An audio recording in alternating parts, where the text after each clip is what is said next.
Magaalaa Finfinneetti qormaanni kutaa 8ffaa xumura sadarkaa tokkoffaa kennamuu kan jalqabame yoo ta'u, hoogganaan biiroo barnootaa magaalaa Finfinnee Dr. Zalaalam Mulaatuu kutaa magaalaa Addis Katamaa mana barumsaa idileen duraatii fi sadarkaa tokkoffaa Daagimaawi Biraanitti argamuudhaan qormaaticha jalqabsiisanii jiru.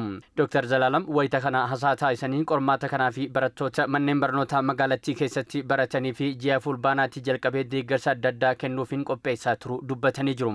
የፈተና ሂደቱን ከመስከረም ጀምረን ተማሪዎቻችን ji'a fulbaanaa irraa kaasnee barattoonni keenya qormaataaf akka qophaa'an sirnaan irratti hojjechaa turre. Kanaanis barattoonni qabiyyee barnoota isaanii gadi fageenyaan akka hubatan barsiisan maatii fi hooggansi barnootaa kallattii hundaan deeggarsa taasisaa turre. Kunis gaaffilee haala kamiin akka qophaa'an qormaata duraanii qayyabachiisuu fi qormaata adda addaa qopheessuun xiinsammuun isaanii akka ga'amuu fi qophaa'u taasifamaa ture. Hanqina jirus ilaallee barattoonni akka irratti hojjetan taasisaa turre. Waggoottan darban keessatti qulqullinni barnootaa mirkaneessuudhaa fi barattoonni yaadrimee barnootaa isaanii gadi fageenyaan akka hubatanii fi ofitti amanamummaa cimaa akka horatan taasisuu irratti xiyyeeffannoon hojjetamaa turuu ibsanii keessumaa hojiin barattoota gulantaa barnootaa gadi baratan irratti hojjetame firiinsaa kan itti argamu amma ja'anii jiru.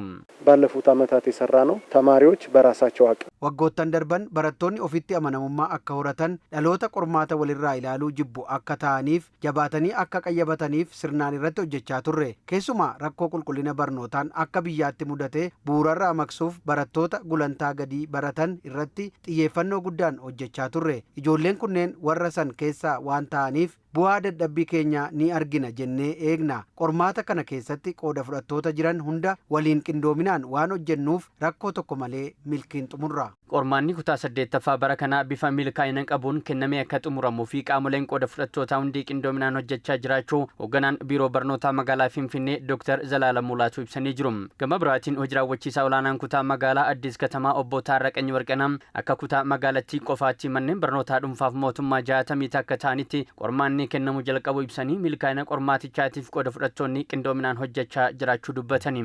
ይሄ ፈተናም ሰላማዊ እንዲሆን ከላይ እስከ ታች ከትምህርት ቢሮ qormaanni kun milkiin akka goolabamuuf biiroo barnootaati hanga manneen barnootaatti koreen waan kana hoogganu ijaaramee hojiitti jira. Akka kutaa magaalaa keenyaatti manneen barnootaa dhuunfaa fi mootummaa 61 keessatti qormaanni kennamaa jira. Barattoonni keenyas waan barachaa qayyabachaa bahan tasgabbiin akka hojjetaniin jedha. Barattoonni qormaaticha fudhachaa jiranis qormaata kanaa fi sirnaan qophaa kan turan ta'uu ibsanii qabxii gaarii galmeessuudhaa fi abdii qabaachuu dubbatanii jiru. አሪፍ ነው ብዙ ተዘጋጅተን ነበር sirriitti qophaa waan turree fi qormaanni bareedaadha. Manni barnootaa keenyas baay'ee nutti dadhabaa bahe qabxii gaarii finna jennee abdanna. እኔ ሳጠና ነበረ ጊዜን መስዋዕት አድርጌ yeroo koo sirriitti fayyadameen qayyabachaa ture waan ta'eef qormaan bareedaadha. Barsiisonni keenyas bifa bareedaan nu qayyabachiisaa bahani.